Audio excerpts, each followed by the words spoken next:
शिशु भाई भाई मानक आज ये गल्प पठन काल स्वागत अभिनंदन पिलाने आम पूर्व काल बेल अश्वत्थ और वटवृक्ष गल्पर आम प्रथम गार्पिक परिचय जानी एवं गल्पर किसी अंश तुमको कहीदे से पूर्व पाठ टी मन पकड़ा परवर्ती आम गल्प पठन को जीवा। अच्छा पिले ये गार्पिक किए ये गल्पर गार्पिक किए निश्चित उत्तर दे था कौन ना रवि पट्टनायक। ये रवि पट्टनायक ये जो गल्पर क्यों विषय वर्णना कर द्वितीय प्रश्न ये वात्सल्य और मातृत्व महानता ये गल्पर प्रकटित। वात्सल्य और मातृत्व पिले वात्सल्य एक स्वतंत्र प्रेम स्वतंत्र भल पाइबा जहाँ केवल संतान और जननी मध्य प्रकटित। संतान और जननी मध्य जो अहेतुक बंधन अहेतुक ममता ताहा केवल वात्सल्य ममतार रूपायित होता है। जमीक आमर गोटे गाई बाछुरी ता मध्य तार हमारी डाक बा स्वर माध्यम वात्सल्य ममतार रूप रूपांतरित होता है। तेणु प्रत्येक जननी और प्रत्येक संतान निबिड़ संपर्क सीमित हेले से विषय जानवा केमती ना यही गल्प माध्यम एठारे गार्पिक रवि पट्टनायक आमको वटवृक्ष जननीर प्रतीक भाव वर्णना करछंती। तेबे आमे गल्प पठन करबा प्रथमे गार्पिक रखिछंती धन्य जीवन ए जगते जे प्राण धरे प्राणी हिते धन्य जीवन धन्य तार दुर्लभ कर्म ए मुख्य स्थाने शिखिली पर्वत बने एटा होची भागवत रे अछि। धन्य जीवन ए जगते जे प्राण धरे प्राणी हिते ताले धन्य को मान करे जगत रे जीवन जे माने प्राणी मानक हितरे जीवन धारण करथांती एहा भागवत रे जगन्नाथ दास वर्णना करिछंती। धन्य जीवन धन्य तार दुर्लभ कमय बेधार अर्थात धन्य जीवन धन्य तार भारी जीवन धन्य दुर्लभ कर्म दुर्लभ कहले जहा कि सहजरे मिले नाही उपलब्ध हुए नाही दुर्लभ दुर्लभ तेणु जहा सहजरे मिलेनी तेणु दुर्लभ जीवन होची तार जहार से कौन ना प्राणी मानक पई जहार त्याग थाए से होची दुर्लभ जन्म। एहा मुख्यकर स्थाने अर्थात एटी जगन्नाथ दास कहउचंदी मुख्यकर स्थान रे शिखिली पर्वत बहने अर्थात पर्वत बहन रे जो मुख्य तरुलता परिपूर्ण होइचंदी एमानक ठारू नी शिक्षा लाभ करी से माने कोन करचंदी मुख्य ना वर्षा बात्या दुर्विपाक को सह्य करी जगतर कल्याण उद्देश्य रे समर्पित होइचंदी। पत्र पुष्प फल तोय समस्त दान से करचंती। तेणु यह मध्य शिक्षा परवर्ती दिवारे एठी बा गार्पिकर उद्देश्य कौन गार्पिकर वर्णना उद्देश्य होची गार्पिक जड़े नायक माध्यम निजर अनुभूति परिप्रकाश कर विषय बुझा बस स्टाण्ड में पहुँचला बेलू सरकारी बस केते बेलू छाड़ी देछि एवं सेथिरे जाइथिले जदि सरकारी बस में जाइथांती ताहले सकाळ 9टा बेलू मु जाई गाँ पाखरे पहुँची जाइथांती अर्थात नायक एहा चिंता करछंती किंतु अब तो उपाय नहीं बस छाड़ी देछि पछ बस धरी फुलनखरा अर्थात भुवनेश्वर कटक मध्य स्थान फुलनखरा तुम समस्त पिले जानिथिबो से स्थान रे ओल्हे पुणी आउ थरे कुजी घरोई बस रे कुजी माने कोन छोट जो बस की होची साधारणतः टाउन बस बोली तुम जानिथिबो सहर अंचल रे विभिन्न गोटे कोन स्थान मुख्य स्थान रे से यातायात करेनी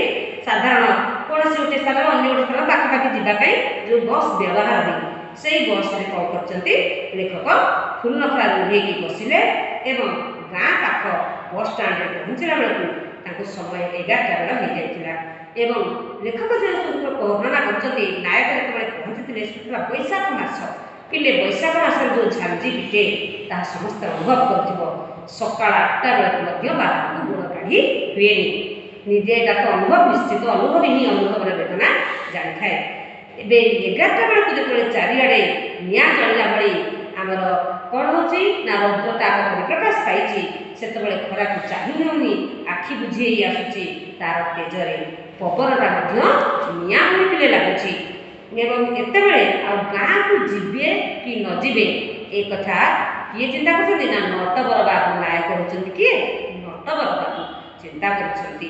ଏବଂ ଦୋଦ ପାଞ୍ଚ ହୋଇ ବସ୍ରୁ ଓହ୍ଲେଇ ନଟବର ବାବୁ ବସଷ୍ଟାଣ୍ଡ ପାଖରେ ଯେତେବେଳେ ପହଞ୍ଚିଲେ, ସେ ବସଷ୍ଟାଣ୍ଡ ପାଖରେ ଗୋଟେ ଚାକୁଣ୍ଡା ଗଛ ରହିଛି।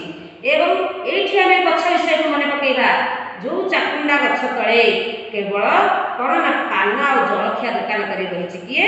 ସେଇ ଗାଁରେ ରହୁଥିବା ନିକଟବର୍ତ୍ତୀ ଅଞ୍ଚଳରେ ହରି ବୁଡ଼ିଆ ବୋଲି ନାମକ ଏକ ବ୍ୟକ୍ତି। ସେଇ ହରି ବୁଡ଼ିଆର ଚାଳିଆ ଆଡ଼କୁ ମୁହାଁଇଲେ। ଅର୍ଥାତ୍ ଏଇଠି ଲେଖକ ବର୍ଣ୍ଣନା କରିବାକୁ ଯାଇଛନ୍ତି ଗୋଟେ ଚାକୁଣ୍ଡା ଗଛ ମଧ୍ୟ ତାର ଛାୟାରେ କେମିତି ଏଇଠି ନଟବର ବାବୁଙ୍କୁ ତାର ଛାୟା ପ୍ରଦାନ କରି ଆଶ୍ୱସ୍ତି ପ୍ରଦାନ କରିଥିଲା। ଏବଂ ଚାଳିଆ କାହାକୁ କୁହାଯାଏ ବୋଲେ ତମେ ତ ଜାଣିନଥିବ, କାରଣ ତମେ ତ ପ୍ରାସାଦ ମାନଙ୍କରେ ରହୁଛ କୋଠା ଘରେ। ଚାଳିଆ କହିଲେ ଛୋଟ ଚାଳ ଘର, ଯାହା ତ ନୁଆଣିଆ ଚାଳ ଘର ଥାଏ। ଯେଉଁ ଚାଳ ଘର ଟିକେ ନୁଆଣିଆ ଆଉ ବଡ଼ ହେଲେ ତାକୁ କୁହାଯାଏ ସାତ ଶ୍ରେଣୀଆ ଛପର ଘର, ଯେଉଁଟା ବୁଢ଼ା ସଂଖ୍ୟାରେ ଗଳ୍ପରେ ନବମ ଶ୍ରେଣୀରେ ପଡ଼ିଥିବ ହେଲା।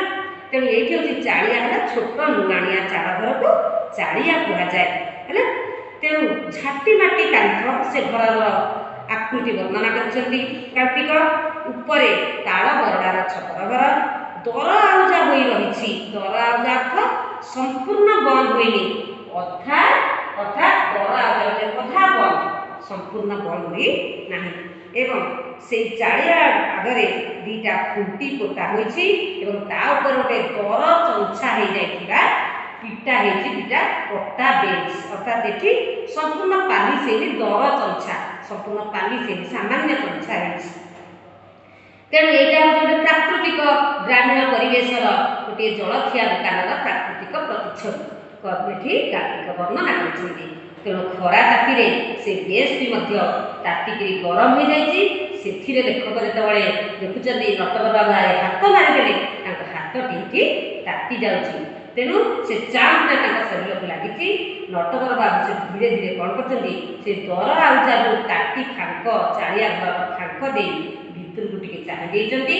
ଏବଂ ଖଣ୍ଡେ ସେଇଠି ପଡ଼ିଛି ଦର ଭଙ୍ଗା ବଡ଼ ବଡ଼ ଟେବୁଲ, ତା ଚାରିପଟେ ସେମିତିକା 2-4ଟା ଚେୟାର। ଏବଂ ଏମିତି ଚେୟାର ଗୁଡ଼ିକ ବି କେଉଁ ଚେୟାର ଗୋଟିଏ ବି ହାତ ନାହିଁ।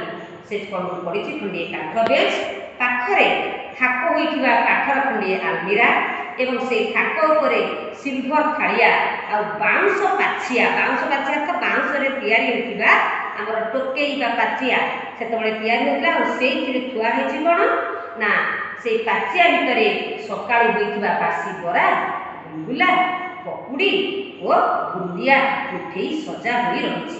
ତେଣୁ ପିଲେ ଦେଖୁଥାଅ, ପ୍ରକୃତି ଅର୍ଥାତ୍ ବାଉଁଶରେ ମଧ୍ୟ ଗଛ, ସେଥିରେ ମଧ୍ୟ ତିଆରି ହେଇଛି ବିଭିନ୍ନ ପ୍ରକାର ରହିଥିବା ବର୍ତ୍ତମାନ ଷ୍ଟିଲ୍ ବା ଧାତୁରେ ନିର୍ମିତ ନୁହେଁ, ଯେଉଁଗୁଡ଼ିକ ଥିଲା ପ୍ରାକୃତିକ ପରିବେଶର ଏକ ନମୁନା ହେଲା। ଏବଂ ତଳକୁ ଗୋଟିଏ ଖୋଲା ମୁହାଁ ଡେକ୍ଚିରେ ଉପରେ କିଛି ଚିନି ଶିରା ଭିତରେ ଭାସୁଛି 4-6ଟା ରସଗୋଲା। ଏଇଟା ହେଉଛି ଗୋଟେ ଗ୍ରାମର ଜଳଖିଆ ଦୋକାନର ଦୃଶ୍ୟ କହିଲେ ଅତ୍ୟୁକ୍ତି ହେବ ନାହିଁ। ସିଲଭର ଚଟୁ ଉପରେ ଚିନି ଶିରା ଲାଗି ଶୁଖିଯାଇଛି ଏବଂ ସେଇ ଯେଉଁ ଚିନି ଶିରାର ଯେଉଁ ତାଙ୍କର ଆସ୍ୱାଦ, ଚିନି ଶିରାର ବାସ୍ନାରେ କିଛି ମାଛି ମଧ୍ୟ ବଣ ବଣ ହୋଇ ଚାରିପଟରେ ଉଡ଼ି ବୁଲୁଛନ୍ତି। ଖଣ୍ଡିଏ ଛିଣ୍ଡା ସପ ଉପରେ ନାଲି କରିଆ ଖଣ୍ଡେ ପିନ୍ଧି, ନାଲି କରିଆ ହେଲେ ନାଲି ଗାମୁଛା, ତାକୁ କରିଆ ବୋଲି ଏଠି ଗାଳ୍ପିକ ବର୍ଣ୍ଣନା କରିଛନ୍ତି, ପିନ୍ଧି ହରି ବୁଡ଼ିଆ ସେଇ ତଳେ ଗଡ଼ପଡ଼ ହେଉଛି। ଏବଂ ତା ହରି ବୁଡ଼ିଆ ନିକଟରେ ଯେଉଁ ବାସନ ଧୋଇବା ପାଇଁ ଗୋଟିଏ ପିଲା ଥାଏ, ସେଇ ବାସନ ଧୋଇବା ପିଲାଟି ବେଞ୍ଚ ଉପରେ ଲମ୍ବ କମ୍ବ ହୋଇ ପଡ଼ିଛି। ଏହା ହେଉଛି ଆମର ପ୍ରାକୃତିକ ଦୃଶ୍ୟ। ନଟବର ବାବୁ ଧୀରେ ଧୀରେ ସେଇ ବେଞ୍ଚକୁ ବା ସେଇ କବାଟକୁ ଖୋଲି ଦେଇ ଇରେ ହରି ଅଛୁ କିରେ ଏମିତି ଡାକ ମାରିଲେ। ପରିତବଳାର ସ୍ୱର ଶୁଣି ହରି ବୁଡ଼ିଆ ମୁଣ୍ଡ ଟିକେ ଟିକେ ଚାହିଁ ଦେଇ ଗଲା, ଆଉ ତାପରେ ଝଟପଟ ହେଇ ଉଠି ବସିଲା, ଇତସ୍ତତ ହେଇଗଲା, କାରଣ ସେ ଜାଣିପାରିଲାନି ହଠାତ୍ କିଏ ମୋତେ ଏମିତି ଡାକିଲେ।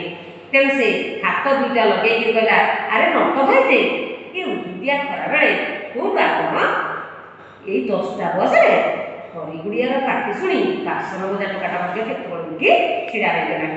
ଭିତରକୁ ପଶି ଆସି ନଡ଼ବଡ଼ ଚେହେରାଟା ଉପରେ ବସି ପଡ଼ିଲେ ନଟବର ବାବୁ।